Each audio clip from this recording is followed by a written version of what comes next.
एक मध्यम वर्गीय परिवार के एक लड़के ने 10वीं की परीक्षा में 90% अंक प्राप्त किए। पिता ने जब मार्कशीट देखकर खुशी खुशी अपनी पत्नी को कहा, सुनो, आज खीर या मीठा दलिया बना लो। स्कूल की परीक्षा में हमारे लाडले को 90% अंक मिले हैं। माँ किचन से दौड़ती हुई आई और बोली, सच? मुझे भी दिखाइए मेरे बच्चे की कामयाबी की पर्ची। ये सुनते ही बीच लड़का फटाक से बोला, क्या पापा, किसे रिजल्ट दिखा रहे हो? क्या वह पढ़ लिख सकती है? वह तो अनपढ़ है। अश्रुपूर्ण आंखों को पल्लू से पोंछती हुई माँ चुपचाप दलिया बनाने चली गई। लेकिन ये बात पिता ने सुनी भी और देखी भी। फिर उन्होंने लड़के के कहे हुए वाक्यों में जोड़ा और कहा, हाँ बेटा, सच कहा तुमने, बिल्कुल सच। जानता है, जब तू गर्भ में था तो उसे दूध बिल्कुल पसंद नहीं था। तेरी माँ ने तुझे स्वस्थ बनाने के लिए हर दिन 9 महीने तक दूध पिया, क्योंकि तेरी माँ तो अनपढ़ थी ना, इसलिए।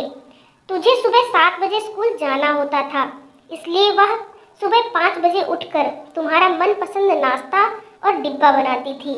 जानता है क्यों? क्योंकि वो अनपढ़ थी ना, इसलिए।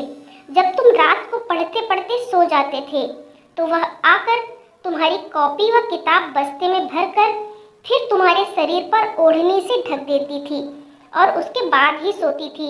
जानते हो क्यों? क्योंकि अनपढ़ थी ना, इसलिए। बचपन में तुम ज्यादातर समय बीमार रहते थे, तब वो रात रात भर जागकर सुबह जल्दी उठती थी और काम पर लग जाती थी। जानते हो क्यों? क्योंकि वो अनपढ़ थी ना, इसलिए। तुम्हें ब्रांडेड कपड़े लाने के लिए मेरे पीछे पड़ती थी और खुद सालों तक एक ही साड़ी में रही, क्योंकि वो सचमुच अनपढ़ थी ना। बेटा, पढ़े लिखे लोग पहले अपना स्वार्थ और मतलब देखते हैं, लेकिन तेरी माँ ने आज तक कभी नहीं देखा, क्योंकि अनपढ़ है ना वो, इसलिए। वो खाना बनाकर और हमें परोसकर कभी कभी खुद खाना भूल जाती थी, इसलिए मैं गर्व से कहता हूँ कि तुम्हारी माँ अनपढ़ है।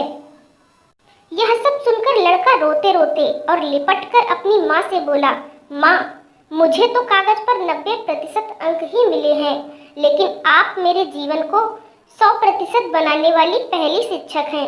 माँ, मुझे आज 90% अंक मिले हैं, फिर भी मैं अशिक्षित हूँ और आपके पास PhD के ऊपर की उच्च डिग्री है, क्योंकि आज मैंने अपनी माँ के अंदर छुपे रूप में डॉक्टर, शिक्षक, वकील, ड्रेस डिजाइनर, बेस्ट कुक, इन सभी के दर्शन कर लिए।